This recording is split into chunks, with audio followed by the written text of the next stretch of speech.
Engaging in fantasy is an act of spiritual worship. I recently saw this brilliant post by Wright and Lift about Tolkien's concept of subcreation. He noted how Tolkien believed that when we create art, stories and myths, we are partaking in the divine original act of creation. We are doing the most godlike thing available to us. But if you look into why Tolkien thought this way, the rabbit hole goes much further. Tolkien viewed fantasy as a deeper window into reality rather than an escape. A good fantasy writer builds a secondary world with its own internal logic. We should do the same with our own lives. In our world, a tree is just a tree, but through the lens of myth, that tree becomes sacred and filled with mystery. None of us actually knows what's going on or why we are here.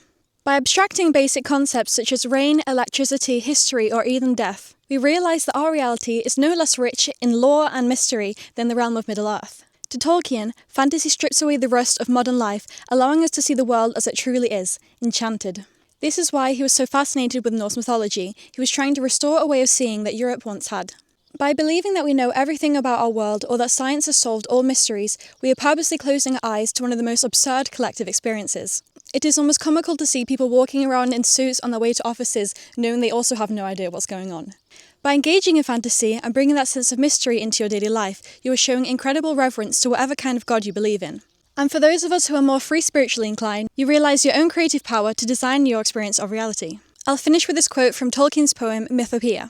Man, sub-creator, the refracted light through whom is splintered from a single white to many hues and endlessly combined in living shapes that move from mind to mind.